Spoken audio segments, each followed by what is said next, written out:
السلام عليكم ورحمة الله وبركاته. أهلا بكم في آخر حلقات برنامج القناص في المونديال من قلب الدوحة، معكم مباشرة على الهواء. سنتلقى رسائلكم وسنتفاعل معكم أعزائي المتابعين في هذه الحلقة الأخيرة من قلب مونديال قطر. انتهى مونديال الجمال، انتهى أروع وأجمل مونديال في تاريخ الكرة، انتهى مونديال الخيال، انتهى بمشهد ولا في الأحلام. ميسي بطلا لكأس العالم، ميسي يعانق الكأس ويحقق حلم مارادونا والأرجنتين بعد سنوات عجاف، بعد ما حرم منها الليو عام 2014 يتوج بها هنا في أرض عربية في قطر. ميسي يعلن نفسه ملكا على منصات التتويج. كأس العالم اليوم سعيد لأن ميسي الأفضل في التاريخ يعانق الكأس الذهبية. لا تحدثني ولا تضع مارادونا في مقارنة مع ميسي ولا تقول لي بيليه. دع المقارنات جانبا، فميسي هو الأفضل في التاريخ، رأيناه ونحن جيل الذي شاهد ميسي، ومن شاهد مارادونا قال بكل بساطة ميسي هو الأفضل، ومن شاهد فيديوهات مارادونا قال مارادونا خرافي. ومن أعلن قبل المونديال أن ميسي يحتاج للفوز بكأس العالم ليعلن نفسه الأفضل في التاريخ قبل بداية مباراة فرنسا قال بكل وضوح وصراحة ميسي هو الأفضل في التاريخ. ميسي قفل اللعبة وجابها من أولها لآخرها، ده لاعب خارق زي ما قال دييجو مارادونا. ميسي عمل كل حاجة في المونديال. ميسي بكل بساطة لما تتفرج عليه تلقاه بيصنع فرص سحرية، من الممكن تقول فرص عادية، لكن لما ترجع وتبص من تاني تقول ميسي ده خرافي. انا ما احتجتش غير مره واحده بس اشوف فيها ميسي في اول مباراه في المونديال ضد السعوديه، وبعدها توالت المباريات، وزعلت من نفسي جدا. قلت ازاي انا حرمت نفسي من المتعه الكامله بميسي ورونالدو. حبي لرونالدو لم يعطيني الفرصه كامله للاستمتاع بافضل من لمس الكره. ساحر الكره الارجنتيني، لا تقول لي خليفه مارادونا ولا بيليه، ده ليو في حته تانيه لوحده. الليو مع الأرجنتين قدم واحدة من أروع وأجمل مبارياته في تاريخ الكرة في كل مباريات المونديال، وكان مسك الختام أمام الفرنسيين، أمام مبابي وديمبلي وجريزمان. قال لهم وقال للجنب، والرسالة كانت واضحة، قال له ديشامب إن كنت تمتلك المنتخب الأقوى في أوروبا فأنا ميسي الليو أمثل منتخبا كاملا.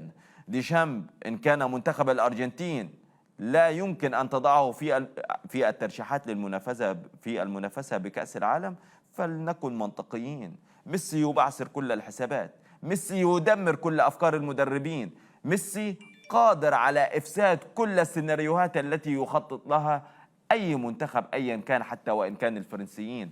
عاد المنتخب الفرنسي بشكل مجنون في المباراة، وكنت في أرضية الملعب وكان معي زملاء قالوا لي احنا قلقانين كده خلاص هتروح. قلت لهم ميسي موجود.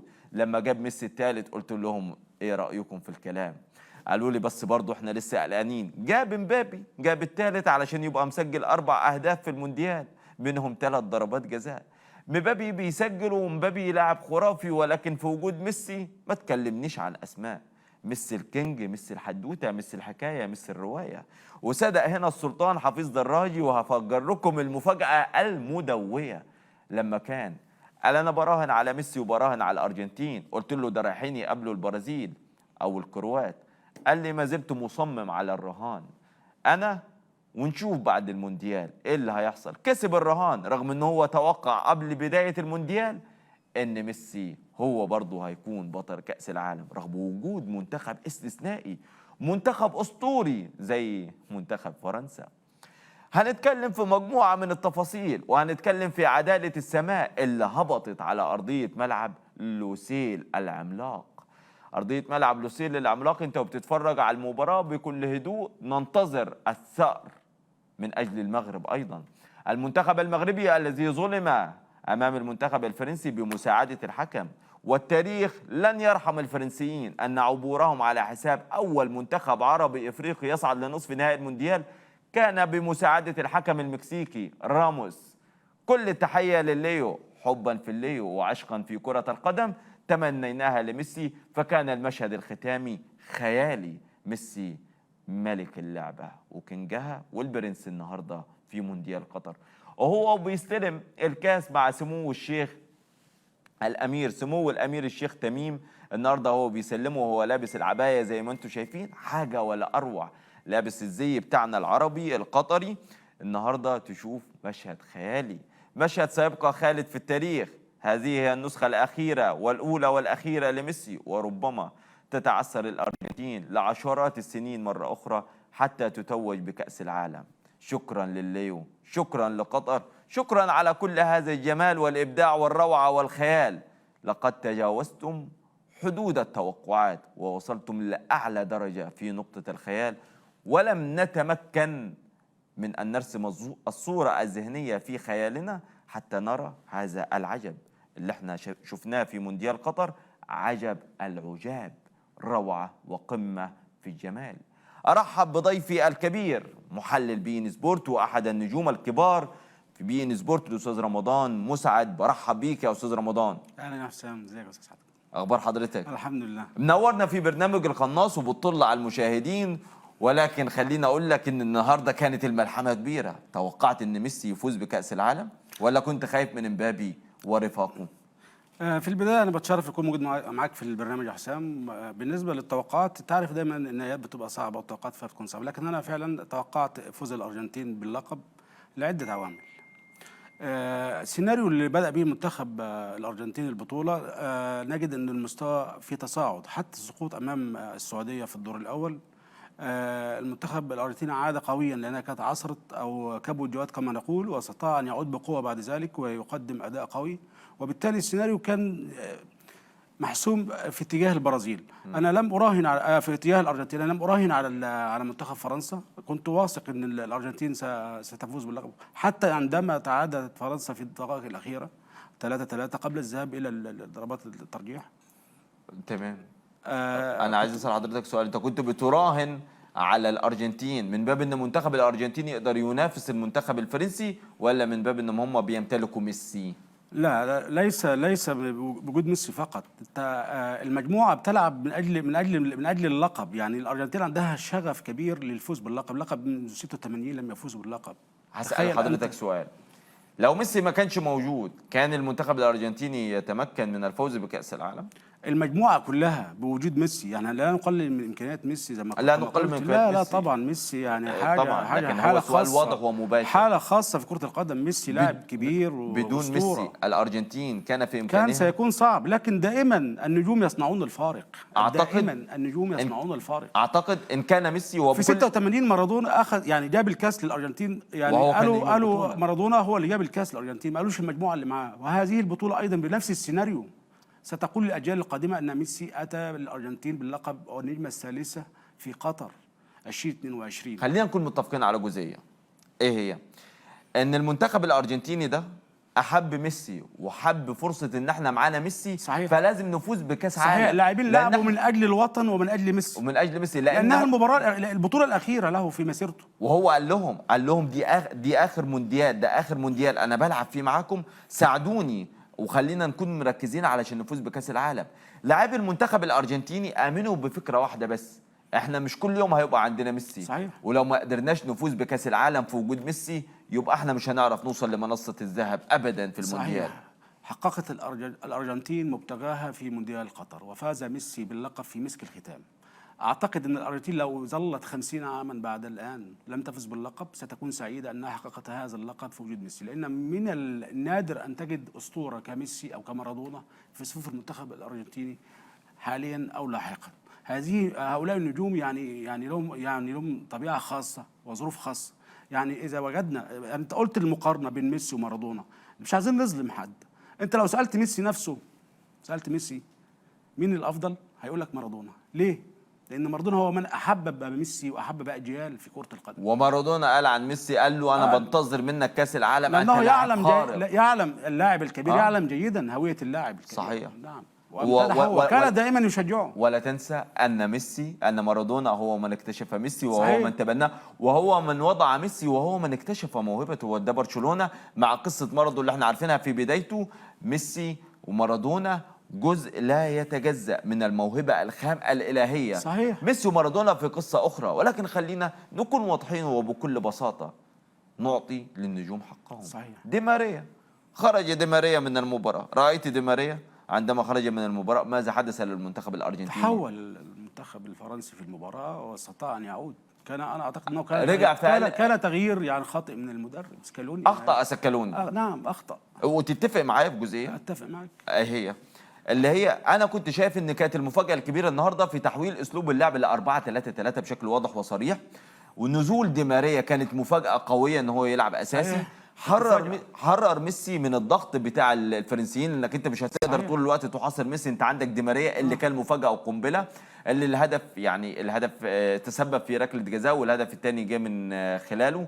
انت بنتكلم على دي ماريا. انا كنت شايف من الاخطاء الجامه اللي ارتكبها سكالوني وكانت ممكن تكلف الارجنتين خساره اللقب المونديال هو خروج دي ماريا، لان وجود دي ماريا في ارضيه الملعب ساعد الثنائيه دي ماريا وميسي مع بعض، عملوا نوع من انواع ديشامب اصيب بعدم اتزان، بغير متزن ديشامب في اداره المباراه، فرضت منه الامور يعني بيه في حته ثانيه. صحيح كلامك صحيح. يعني فاجأنا سكالوني اليوم بيدافع بدي ماريا من البدايه، وده يعني ما حصلش في اي مباراه مفاجاه. وبالتالي هو اراد من ذلك توزيع الادوار، توزيع المهام في الملعب، ومفاجات الفرنسيين. طبعا مفاجاه الخصم ديت، ما مفاجاه الخصم دي من اهم يعني الاساليب للمدربين. انا افاجئك انزل لاعب انت مش متوقع انه يلعب خالص، يعني متوقع ان هو مش هيكون موجود معي في التشكيله، وانا بعتمد عليه لانه دي ماريا مهاري وشغل الجهه بتاعته بشكل كبير في المباراه، صنع. فبالتالي دفاع فرنسا كان متشتت، حتى ديشامب ما كانش عارف يعمل ايه، هيوقف ميسي، هيوقف دي ماريا، وبالتالي توزعت الادوار وسهلت المهمه بالنسبه للمنتخب الارجنتيني. لكن هو اخطا بعد ما انه فاجأنا في البدايه، لكنه اخطا عندما اخرجه. كان من المفترض ان هو حتى لو مجهوده اقل كان لابد ان يتركه في الملعب، لان صحيح المباراه لم تنتهي. لازم كان يكمل. نعم. حقيقي. طيب تعالى شوف الجزئيه المهمه. عندك ديشامب بيتعامل مع سرعه الهدفين بشكل فيه قوه، طلع جيرو اطلع بره، وده نجم كبير قناص هو اللي عداك من الانجليز. كانت مفاجاه، بس هو حاول بذلك ان هو ايه يعني ايضا يفاجئ منتخب الارجنتين. يعني هو عايز يعمل شغل في يعني بلعيبه مش متوقع سكالوني يكونوا موجودين. نعم بادوار. اتفضل كمل. لا بضيف لك كمان عملها مع جريزمان في الشوط الثاني. نعم. وبالتالي بدي ادوار جديده للعيبه، عايز يخلق روح جديده في المنتخب. انا خسران، بجازف، ما عنديش حاجه. انا خسران 2-0، ما عنديش حلول، لازم ان انا اجازف. المدرب خلاص انا اخسر 2 زي اخسر 3، لازم ان انا احاول ان انا ارجع في المباراه. منتخب فرنسا منتخب كبير حامل لقب، بالتالي خساره 2-0 برضه ثقيله، انه يخرج بركلات الجزاء ويخسر بركلات الجزاء هينه، لكنها انه يخسر في المباراه امام منتخب. وشاهدنا كيف عاد الكبار، يعني المنتخب الفرنسي كان خارج الخدمه 75 دقيقه تقريبا، خارج الخدمه. مفيش كوره لمنتخب فرنسا، ما شفناش فرنسا. صحيح. لحد خروج دي ماريا تحول الامر. يعني المنتخب يعني المدرب ساعد فرنسا، مدرب الارجنتين طبعا. قبل ما نتكلم عن قصه امبابي، ابو تريكه في الاستوديو التحليلي مع زملائك في بين سبورت قال ايه؟ هم كانوا مطمنين ان الارجنتين خلاص خلصت المباراه زي ما انا كنت مطمن، تمام. فابو تريكه قال لهم لا، ما تطمنوش علشان منتخب فرنسا ممكن يرجع في اي لحظه. ورجع ده فعلا مع 10 دقائق. المنتخبات الكبيره هكذا. امبابي خرافي. امبابي انت بتكلمني على لاعب مسجل 4 اهداف. امبابي مسجل النهارده 3 ضربات جزاء وهدف، 4 اهداف. 4 اهداف في مباراه واحده، 9 اهداف في مونديال قطر، و4 في مونديال روسيا. بتكلمني على 13 هدف. هو اللاعب الاستثنائي والتاريخي في كأس العالم اللي بيكتب أرقام جديدة غير متعارف عليها في تاريخ كرة القدم. كتبها مبابي باسمه في نسختين متتاليتين، ما عملهاش غير الجوهرة السمراء بيليه. عملها مع المنتخب البرازيلي في مونديال 58 و62، سجل 7 أهداف وتوج ب2 مونديال ورا بعض. لو مبابي كان النهارده توج بالمونديال الثاني على التوالي كان يبقى كده هو هيبقى أسطورة كأس العالم في الأرقام. في الحقيقة كرة القدم يعني غدارة، وكانت أرقام خرافية. ربما كانت تظلم ميسي اليوم لو خسر اللقب، لكن مبابي لاعب 23 عام، ما زال امامه الكثير يلعب. ده هيجيب كؤوس لفرنسا. وما زال لم يدخل مرحله النضوج الكامل كلاعب كامل. وبالتالي كلما تقدم في العمر يعني هيبقى لديه خبرات، وهو لديه امكانيات كبيره، ولاعب صاحب تراث فريد، يعني لاعب يصنع لك الفارق في لحظات صعبه في المباريات. شاهدنا كيف وطريقه تسجيل الاهداف ومهاراته الفرديه كبيره جدا، ويتمتع يعني بقدم قويه، يعني لديه امكانيات كبيره. وبالتالي امبابي امامه فرصة ليحقق اللقب ثانية ليس على التوالي، ربما يحقق اللقب النسخة المقبلة، النسخة التي تليها، ولكن ميسي أسطورة كبيرة. ميسي أسطورة كبيرة، ولأن ميسي أسطورة كبيرة كان هنا قاعد في أول حلقات برنامج القناص في المونديال. كانت البداية كبيرة مع السلطان، سلطان المعلقين الكابتن حفيظ دراجي.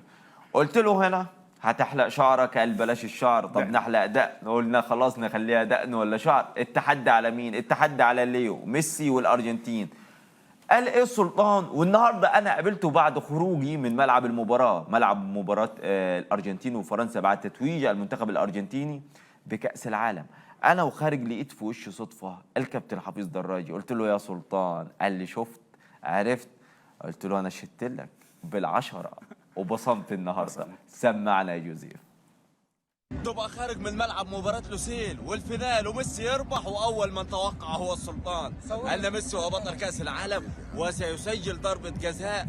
صح ولا لا؟ صح. الحلقة تجاوزت 5 مليون على تيك توك، 1.5 مليون على فيسبوك. ما شاء الله ما شاء الله. السلطان توقعاتك رهيبة، جبار يا سلطان ما شاء الله. قول لي بقى ميسي وانت بتعلق على المباراة النهارده وتطرب كل سامعين، قلت ايه؟ مش عارف وش قلت، ان شاء الله قلت خير. بس كان صعب علي انني اتجاوب مع مباراة بهكذا شكل. فريدة وغريبة، غريبة الاطوار وجميلة وممتعة ومثيرة. شفنا فيها كل شيء. انا بالنسبة الي في نهاية كاس العالم هذه افضل مباراة في التاريخ يعني. افضل مباراة في تاريخ نهائيات كاس العالم. طيب ميسي تقول له ايه؟ برافو برافو، يستاهل انه ينهي مشواره. يستاهل انه ينهي مشواره بكاس العالم. من الافضل في التاريخ دلوقتي؟ ميسي. ما اديتنيش الاجابه في الاستوديو، قلت لي بعد كاس العالم. دلوقتي خدناها. لو لم يفوز بها لقلنا مارادونا. لو لم يفوز بها لقلنا مارادونا. بس ميسي يتفوق على مارادونا وبيليه. هو الافضل في التاريخ. شكرا يا سلطان. شوف القدر وشوف الحظ يجمع لي بالسلطان علشان اوثق هذه اللحظه التاريخيه. حبيبي شكرا. السلام. من المنتخب الذي سيتوج بكأس العالم قبل أن نفتح هذه العلبة ونلعب التحديات؟ تفضل. الأرجنتين. أنا بالنسبة لي الأرجنتين. أرجنتين. نعم. طيب. لن أعود في كلام. الأرجنتين بالنسبة لي. أرجنتين. نعم. مين هيفوز بمونديال قطر 2022؟ الأرجنتين. من سيكون أفضل لاعب في مونديال قطر 2022؟ ميسي. ده كان رأي حضرتك. يبدو أن أحد الزملاء صورك واستطاع أن يقتنص منك هذا التوقع.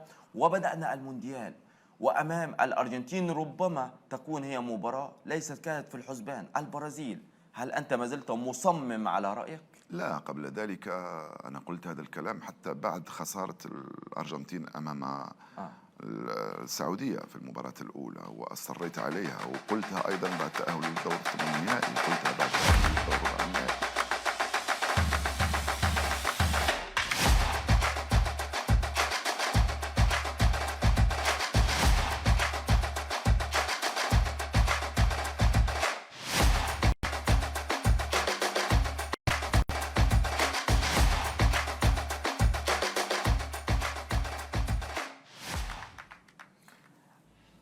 المشهد الأخير ده أنا وخارج من الملعب لقيت مين قدامي؟ حد واحد الناس ملمومة عليه. أبص ألاقي الكابتن حفيظ دراجي. قلت يا الله ما شاء الله. وخد عندك عبال ما خرجنا ووصلنا لحد العربية وكان معاه زميله الرائع جدا الكابتن عصام الشوالي. الناس ماشية طوابير عشان تتصور معاه بهذا الشكل أو بهكذا شكل كما يحب أن يقول هو الكابتن حفيظ دراجي. أنا عايز أقول لك على حاجة. واحد من الناس الرائعين جدا حتى في تحليلهم وتوقعاتهم. حاجة كانت مفاجأة وحاجة كانت قنبلة لم أتوقعها ولم أتوقع أن تنقلب السوشيال ميديا كما انقلبت بعد لقائي مع الكابتن حفيظ دراجي. ما شاء الله تبارك الله، المشاهدات تجاوزت الملايين. قال التوقع ده وكان قاعد هنا على نفس الكرسي وسألته السؤال زي ما سمعت. قال أنا متمسك إن ميسي يكون هو بطل كأس العالم، براهن على ميسي وبراهن على الأرجنتين. إيه السر بقى؟ أنا لو جبت واتكلمنا مع بعض لما هتشوف البرازيل هي اللي جاية في الطريق بعد الرباعية ولا السداسية هترجع خطوتين لورا وتقول لك 50-50. وهو بيؤكد ومصمم زي ما كان مؤكد ومصمم وبثقة كبيرة قبل بداية المونديال. النبرة ما اتغيرتش. شايف توقع الكابتن حفيظ دراجي ده ازاي؟ هو يعني هي نظرة للكابتن حفيظ دراجي بالنسبة مشوار المنتخب الارجنتيني، وبالنسبه لمعرفته يعني لمدى الشغف ومدى حب المنتخب الارجنتيني للفوز بهذا اللقب. اللقب هذا كان لقب تاريخي بالنسبه للارجنتين، وبالتالي كان يعني هو توقع لم يتوقعه الكابتن حفيظ دراجي فقط، العديد من النجوم توقعوا ممكن يفوز المنتخب لا الارجنتيني، بس وحبا في ميسي ايضا ناس كتير تمنت فوز المنتخب. دي اسمها امنيه. نعم، تمني. التوقعات برضه خارج عايز اقول لحضرتك على حاجه، قابلت نجوم كتير سالتهم توقعكم ايه، قالوا لا قصه التوقعات لا ما نقدرش نخش فيها، تمام، لكن اتمنى الارجنتين، لكن في فرق بين التمني وبين التوقع. طبعا. هو توقع وقال بشكل واضح ومباشر اتوقع فوز المنتخب الارجنتيني وميسي، حتى بعد وصول المنتخب البرازيلي لمواجهه كرواتيا، وقبلها كانت المباراه وعرض من الاهداف كبير جدا 5 اهداف.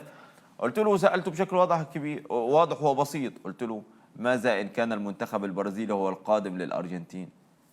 قال زي ما أنا ما بغيرش رأيي، كلامي قبل المونديال زي أثناء المونديال، البرازيل إذا هو ميسي بطل كأس العالم. بالتأكيد هو عنده ثقة في نصف النهائي، عنده ثقة في ميسي ورفاقه في البطولة، ويعلم جيدا هو قارئ تفصيلة صغيرة. نعم. لازم لها حوار دي. أكيد طبعا. بالمناسبة كابتن حفيظ يا سلطان، أنت وعدت الجمهور إن فاز ميسي بكأس العالم ستكون هنا معنا على الهواء، ولكن للأسف هذا الاستوديو لن يكون متاحا، يبدو أنني مطالب أن أنا أحجز استوديو برقم $10,000 فلذلك ربما نجري هذا اللقاء في مكان عنده سلطان. تفضل. نعم، يعني طبعا هو توقع يعني يحسب للكابتن حفيظ دراجي، ولكن ايضا زي ما قلت لك مجرد توقعات بناء على بعض المعايير وبعض الامور الخاصه وبعض الرؤيه البعيده لمشوار المنتخبات. انا ايضا توقعت فوز الارجنتين، ولكن توقعت فوز الارجنتين في الدور في المباراه قبل المباراه في احدى القنوات. اوكي عزيزي المتابع اللي بيتابعنا، ده مشهد الكابتن حفيظ وللتاريخ إلى ميسي. أنت مدين للكابتن حفيظ دراجي، مدين له. هذا الرجل توقع وراهن وربح الرهان. مين كان يقول ان انا لو براهن على ميسي من البدايه ودخلنا المونديال وبتخسر من السعوديه، هقول لك القصه هيبقى فيها حسابات. ده في زملاء ليا زي محمد عدنان، وهو يوتيوبر مشهور جدا محمد عدنان. احنا كنا بعد مش عارف في مباراه ايه كنا رايحينها وتقابلنا مع بعض، فبساله على مباراه التوقعات بتاعته، قال لي شوف الارجنتين ستغادر كاس العالم من دور المجموعات. وهو يمارس المهنه ويمارسها بعمق وبقوه. ما فيش حد كان يقدر يراهن على الارجنتين في مونديال خرافي.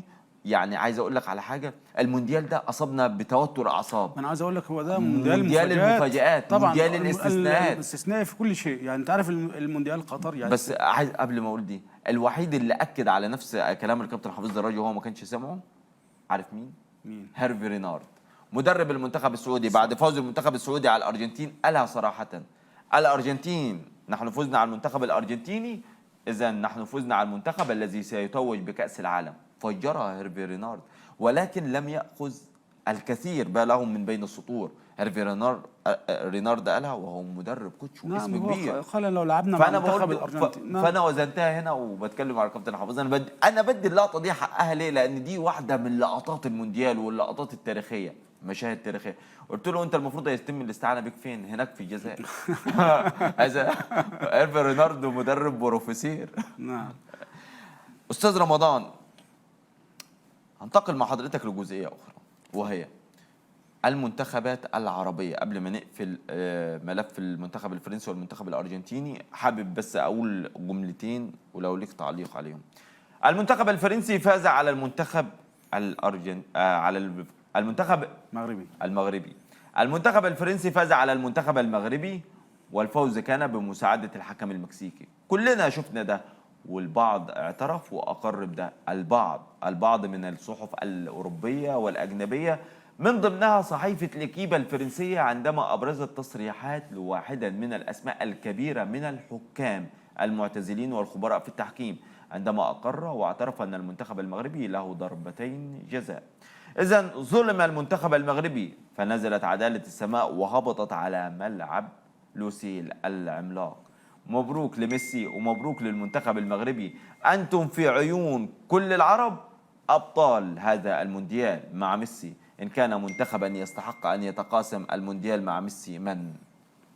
المنتخب المغربي بغض النظر عن السيناريو اللي اتكلمت عليه في المباراة قبل النهائي مع منتخب فرنسا، هو كفى ووفى في مونديال قطر. يعني المركز الرابع هو إنجاز كبير وتاريخي للكرة العربية والإفريقية، لم يسبقه إليه أي منتخب آخر. هذا الإنجاز الكبير يعني لن يتكرر بسهولة مستقبلا، نحتاج إلى معجزات أخرى. هذا السيناريو الذي لعب به المنتخب المغربي في البطولة هو سيناريو غريب وعجيب، يعني ساعدته الظروف كثيرا، وهو قدم أداء جيد لا نقلل من كيادة المنتخب المغربي. حتى المنتخب المغربي نفسه يعني لم يكن يتوقع أن يصل إلى هذه المرحلة، ولكن عندما تجاوز دور المجموعات وتصدر المجموعة السادسة، أعتقد أن هو زادت ورفع سقف طموحاته في البطولة. بالتالي خلاص أنا تأهلت، هي مباراة واحدة كانت أمام أسبانيا، استطاع أن يفوز على منتخب أسبانيا الذي توج باللقب من قبل. أيضا فاز على البرتغال بعده في دور 8. البرتغال بطل أوروبا أيضا فاز عليه، واستطاع أن يذهب بعيدا. خلاص لعب أمام منتخب فرنسا. منتخب فرنسا طريقة لعبه مختلفة، يعني منتخب فرنسا يخلق لك مشاكل في أي لحظة في المباراة، ليه؟ لامتلاكه مواهب كثيرة، وبالتالي هو يقدر يقلب الموازين. بالنسبة أنا مش من معسكر أو من أنصار مهاجمة الحكام في البطولة، لأن خاصة البطولة دي تم استخدام فيها تقنيات عالية جدا غير مسبوقة في أي بطولة، وبالتالي كل الأمور كانت واضحة بالنسبة لتقنية الفار، بالنسبة للكرة، بالنسبة للأمور دي. وبالتالي لا نلقي باللوم على الحكم. المنتخب المغربي لم يستحق لا يستحق الفوز على منتخب فرنسا في ضوء السيناريو اللي شاهدته المباراه والاداء. هو قدم اداء جيد، ولكنه لم يتعامل مع منتخب فرنسا، لان منتخب فرنسا يمتلك خبره اكبر ولديه يعني نقول حساسيه المباريات الصعبه دي. أستاذ رمضان، هختلف معاك والاختلاف قوي جدا. المنتخب الفرنسي كان يستحق الخسارة من المنتخب المغربي إن كان حكم المباراة عادلا. إن حدثتني عن التقنيات فالتقنيات موجودة، ولكنها تدار بمعرفة البشر وبأيدي البشر.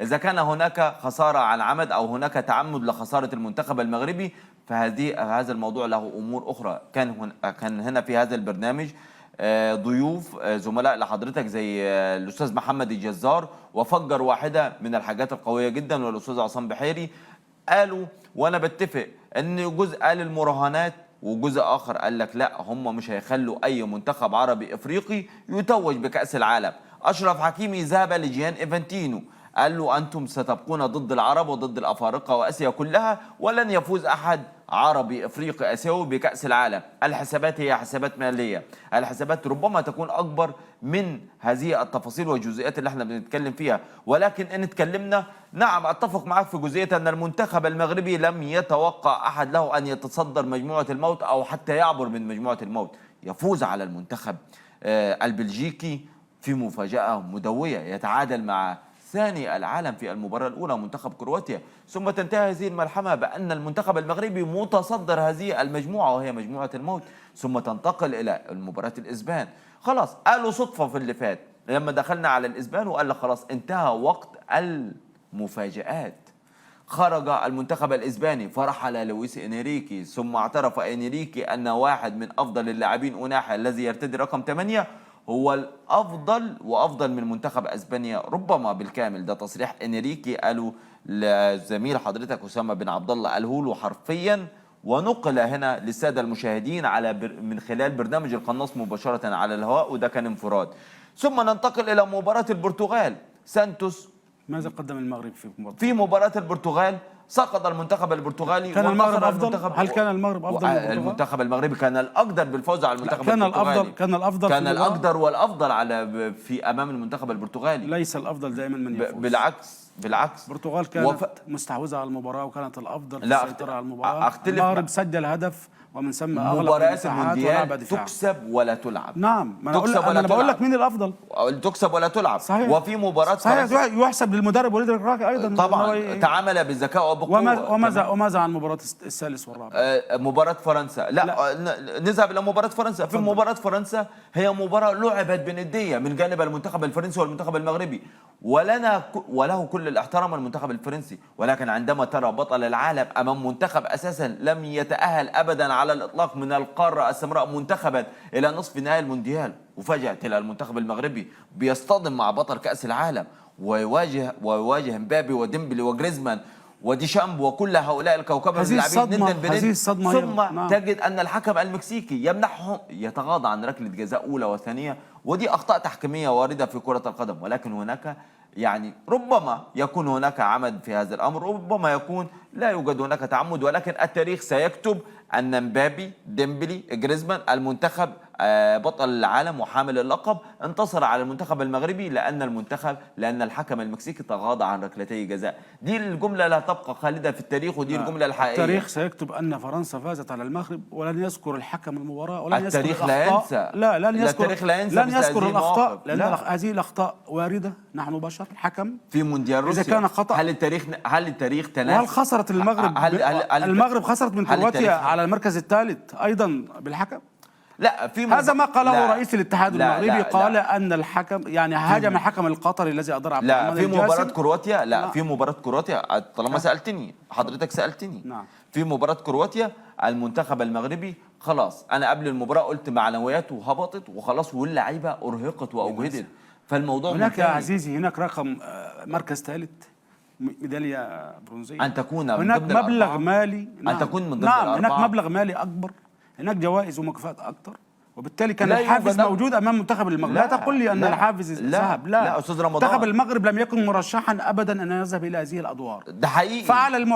فعل المعجزة في مونديال قطر، وتأهل إلى هذا الدور المتقدم جدا من البطولة، ويحسب للمنتخب المغرب ووليد الركراكي وكل اللاعبين. وقدمت المغرب يعني صورة مشرفة للمنتخبات العربية في البطولة. أنا بقول لك بحقيقة، لكن عشان بالمنطق بالكورة المغرب لا تستحق الفوز على فرنسا، لأنها لم تؤدي بالشكل، غيرت طريقتها يا عزيزي. لا، منتخب المغرب لم يلعب، يعني لم يظهر بصورته التي ظهر بها أمام البرتغال وأمام أسبانيا وأمام بلجيكا. حضرتك نسيت ولا بتتناسى؟ ليه المنتخب المغربي، اولا هرد على الجزئيه الاولى، ليه المنتخب المغربي ما يستحقش الفوز على فرنسا؟ لانه لم يقدم. عشان هو منتخب عربي افريقي ما يستحقش الفوز على بطل اوروبا وبطل العالم؟ لا. المنتخب المغربي يستحق الفوز بكاس العالم الذي يصل الى الاربعه الكبار. العاطفه لا ليس عاطفه، العاطفه غير انت بالعاطفه بتقول المغرب تفوز بكاس العالم. لا ليه؟ انا المنتخب المغربي يملك اشرف حكيمي يلعب في باريس سان جيرمان. انا وجهه نظري ده بالعاطفه، لكن ككوره وكامكانيات منتخب المغرب حقق المعجزه في مونديال قطر. انا هسأل حضرتك، هو نفسه منتخب المغرب. خلي الامور كده يا حسام، بعد كده بعد المونديال ويجي كده المنتخب المغربي وتسالهم وتسال، هيروا ان ما فعلوه في مونديال قطر هو اعجاز. هو اعجاز بالفعل، هو لن يتكرر على المدى القريب للمنتخبات افريقيا والعرب على المدى القريب. لكن اذا توفرت اديك الاجابه، ربما تقول لان طموحاتك انت ارتفعت، المنتخب المغرب راح نصف نهائي. هديك الاجابه. اتفضل. المنتخب المغربي جرأ كل المنتخبات الافريقيه والعربيه من هنا وقادم في كل النسخ الموندياليه. من يذهب للمونديال نعم. يلعب من اجل ان يذهب للفينال. اتفق. المنتخبات الاوروبيه نعم. صورتها تغيرت ونظرتها تغيرت امام المنتخبات العربيه والافريقيه. ليه؟ خلاص هم دلوقتي جايين يلعبوا امام اي منتخب افريقي او عربي، بيقول لك خلاص دي مباراه عاديه ممكن نكسبها بكل سهوله، زي ما فعل ديشامب في مباراه تونس وفرنسا. يعني انت تؤيد ان منتخب مصر كسر الرهبه لدى منتخب المغرب عندما فاز على بلجيكا قبل البطوله بايام؟ هل كسر الرغبه وكسر حاجز الخوف لدى منتخب المغرب؟ وبالتالي المغرب لما شافت مصر اللي مش موجوده في المونديال فازت على بلجيكا بكامل نجومها، وبالتالي انا العب ليه ما افوزش عليه؟ ما انا اديك الاجابه بشكل اوضح كمان. هذه مباراه وديه حتى نعطي المنتخب المغربي وديه رسميه. لحظه أكمل. حتى نعطي المنتخب المغربي حقه والمنتخب المصري، وما بين مصر والمغرب هي علاقه قوه وحب وموده. المنتخب المصري هزم البرازيليين، هزم من البرازيليين في كأس العالم للقارات وهزم الطليان، فنحن أول من فعل الأمور الأكبر وفي بطولة رسمية. نحن أول من تجرأ على كبار أوروبا وأساطير أوروبا. نحن في المباريات الكبرى كنا حاضرين وبشكل قوي، لكن في مباراة بلجيكا الودية عندما انتصر المنتخب المصري فهي كانت إشارة لكل المنتخبات العربية يمكنكم أن تقدموا نفسكم نعم. بشكل أقوى في المونديال. صحيح. والمفاجأة جاءت من عند المنتخب السعودي، وهم اللي افتتحوا أول المفاجآت، ومن هنا تشرست كل المنتخبات العربية. المنتخب المغربي لم يقدم مباراة ترضي طموحات الجماهير المغربية بعد فوز السعودية على الأرجنتين، لكنه تعادل في المباراه الاولى على كرواتيا، واحنا كنا نتمنى الفوز على وصيف المونديال. تخيل الطموح وصل لفين؟ الطموح ارتفع ان انا مش راضي بالتعادل مع الكروات. هنا نعطي لوليد الركراكي حقه، ادار المباراه بذكاء وبحنكه.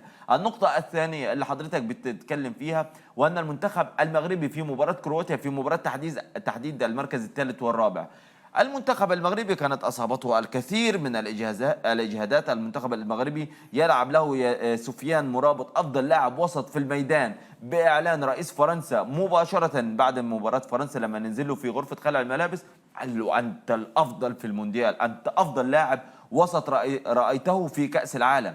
نزل علشان يحييه مباشرة. بس ده رقم واحد. رأي رقم رئيس اثنين، فرنسا لاعبي يعني المنتخب المغربي ينشطون في كبرى الأندية الأوروبية. بتكلمنا على حكيم زياش، خير متألق نعم بمثل هذا التألق والقوة اللي احنا شفنا عليها في المونديال مع تشيلسي، ولكن حكيم زياش في مكان آخر.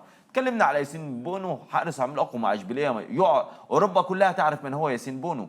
اشرف حكيمي والكل يعرف من هو اشرف حكيمي، ظهير باريس سان جيرمان، يلعب بجوار ميسي ويلعب بجوار مبابي. بتكلمنا عن مين؟ بتكلمنا عن نصيري الواحد ده اللي انت تقول عليه بالفعل خد الطاقة والثقة من زملائه ومن المجموعة ومن الركراكي. انا لا لكن اقلل انا لا اقلل لكن لو من كمان المغرب، اتكلمنا عن لا اوناحي، اقلل من بالمناسبة المغرب. لو اتكلمنا عن اوناحي هقول لك لويس انريكي مدرب اسبانيا اعترف واعتراف خطير، قال لك افضل من كل اللاعبين اللي في الوسط في منتخب اسبانيا، يعني تفوق على بدري وجافي.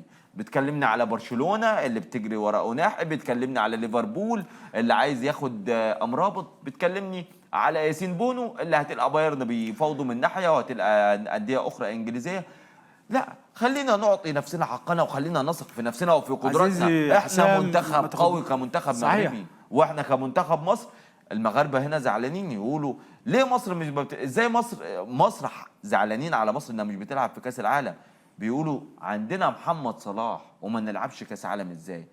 واللي يقول محمد صلاح موجود مع منتخب مصر يجي يعلم على كل المعلمين دول ويعمل الدور اللي بيعمله ميسي مع الارجنتين. هنا عشان تعرف وجهات نظر ان الارجنتين ما فازتش بكاس العالم بميسي بس، لان المجموعه اللي مع ميسي مجموعه كلها على امكانيات عاليه، بالتالي بتساعد ميسي ان هو ينفذ اللي في دماغه. لكن بخلاف محمد صلاح مع منتخب مصر طبعا صحيح. طبعا برافو. بخلاف منتخب مصر، جمله حلوه جدا بخلاف ومنطقيه وواقعيه. منتخب مصر صلاح اللاعب يلعب لوحده، وبالتالي صعب انه يروح بيك بعيد. تصريح يعني خطير. صعب. لا صعب تصريح خطير. المنتخب المصري لا يستحق ان يكون في كاس العالم. المنتخب المصري لا يستحق ان يكون في كاس العالم، لان المنظومه عندنا منظومه فاسده كلها.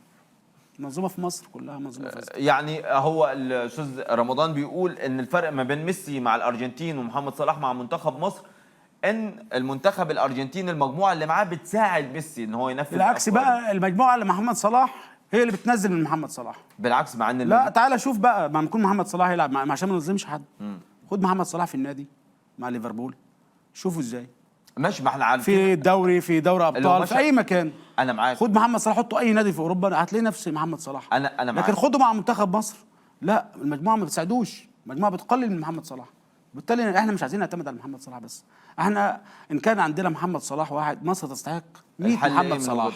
الحل في الانديه، في المنظومه، من القاعده عندنا في مصر فاسده.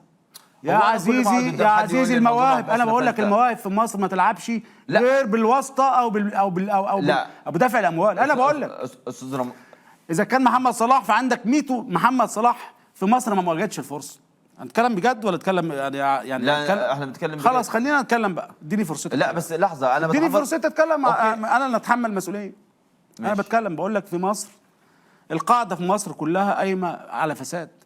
مفيش لاعب اللي لازم واسطه، نادرا اللي يطلع محمد صلاح، يطلع لك لاعب او اثنين، لكن الاف زي محمد صلاح بيموتوا لا يجدوا الفرصه في الانديه، حتى في الانديه الدرجه الثانيه والدرجات الاخرى الدنيا زي ما بنقول، يعني لم يتحصلوا على اي فرصه.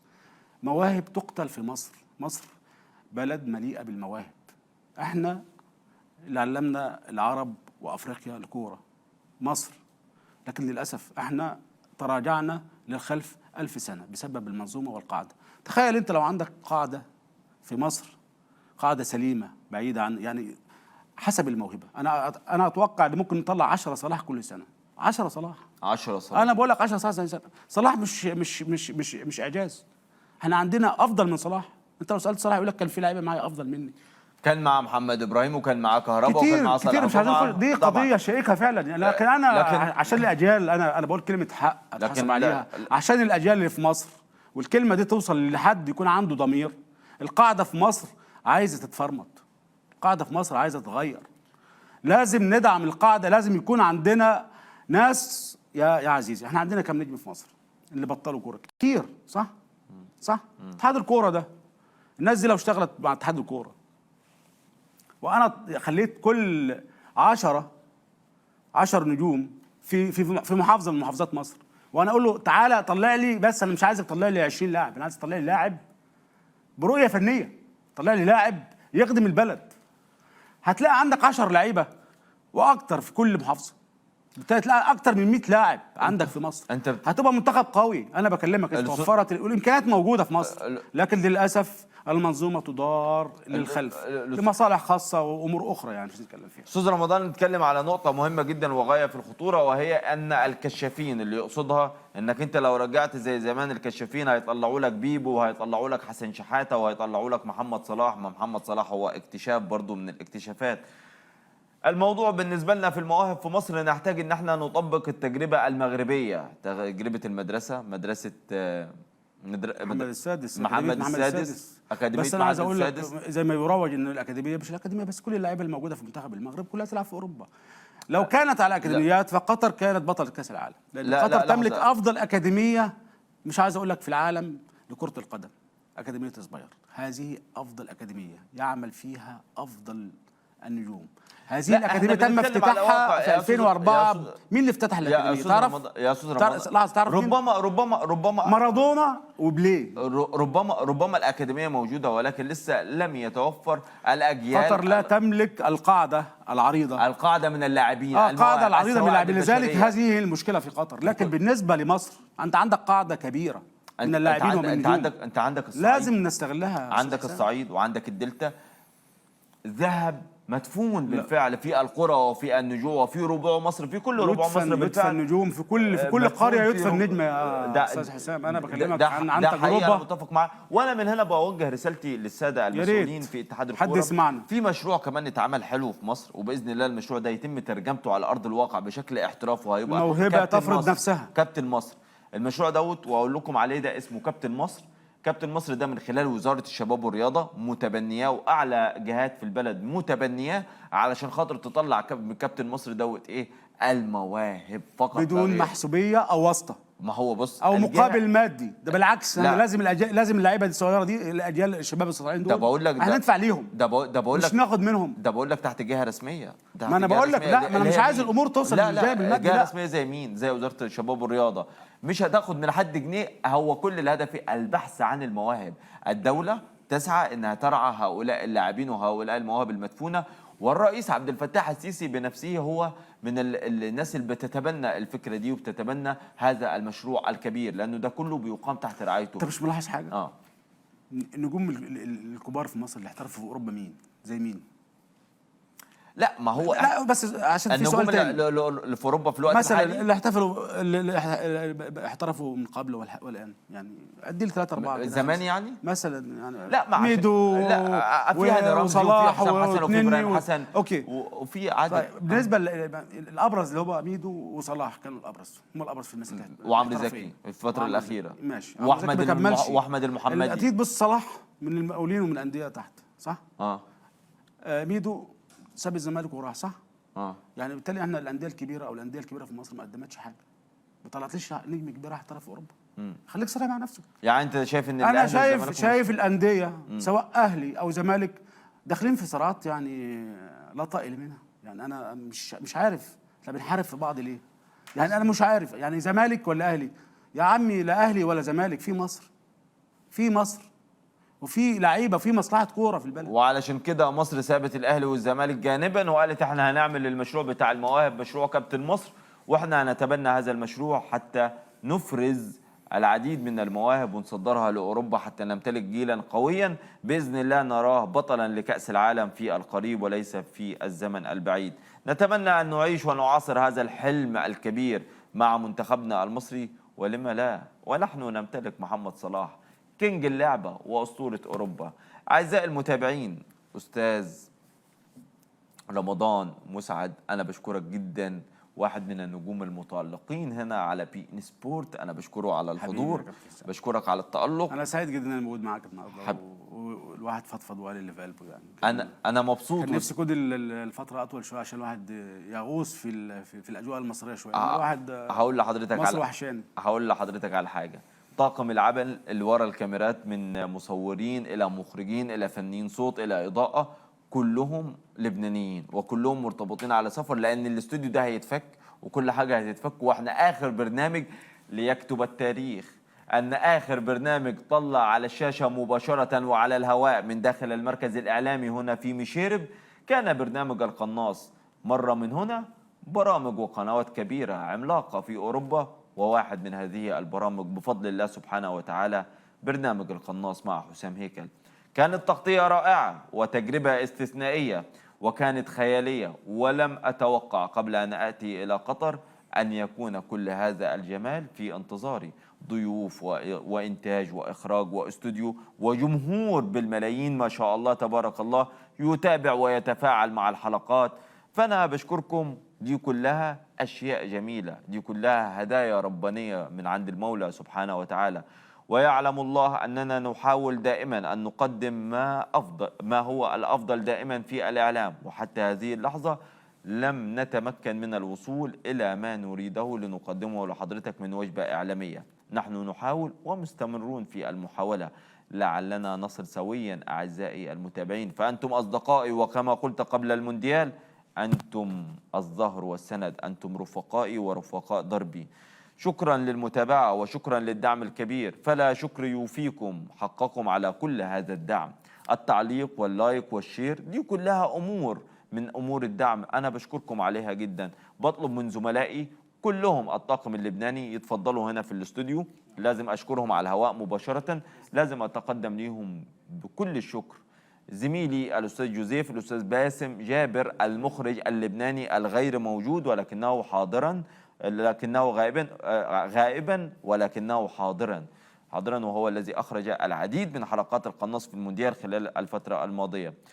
شكرا، والشكر لا يكفي أيضا لدولة قطر الحبيبة. شكرا لسمو الأمير الشيخ تميم، أقول له أنت زعيم أمة، أنت استطعت أن تغير صورة العالم تجاه العرب، تمكنت من أن تعيد هذه الصيغة من جديد بمونديال قطر، مونديال ولا أروع، وهو المونديال الأجمل في تاريخ كل نسخ العالم.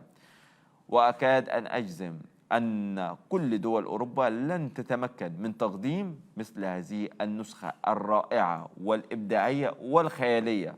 مونديال قطر هو مونديال العرب ومونديال الاستثناء ومونديال الروعة والجمال، مونديال أعلن خلاله ومن قلب قطر النابض قطعة عربية من قلب العرب والعروبة.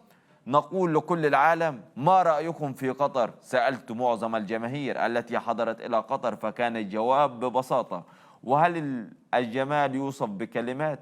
ما رأيكم في الدوحة؟ فقالوا شيئا فاق الخيال. هنا عجب العجاب، رآه كل الزائرين، كل السائحين، كل الأجانب الذين أتوا لمتابعة كأس العالم الأروع والأجمل على الإطلاق. اتفضلوا يا شباب، اتفضلوا. أستاذ مارك، ما بتقدروش عشان الكاميرات؟ طب اللي يقدر يجي. مارك فين؟ جوزيف طيب يلا، لابد المخرج الأستاذ جوزيف. عادي يا أستاذ جوزيف، سيب، ارجع بعد كده تاني. أستاذ جوزيف المخرج اللبناني الرائع جدا، هو والأستاذ باسم جابر، مدرسة هو الآخر. الشباب كله ماسك الجهاز بتاعه مش هيقدر يتحرك.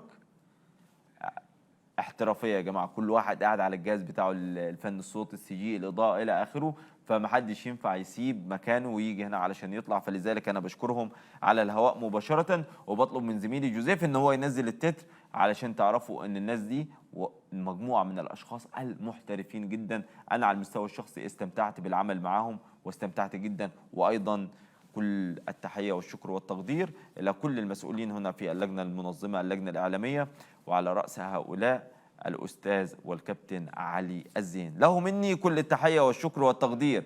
هو الآخر لبناني ولكنه شخص رائع جدا، هو محلل في قناة MBC. لو انتم فاكرين برنامج شو تايم، فاكر برنامج شو تايم؟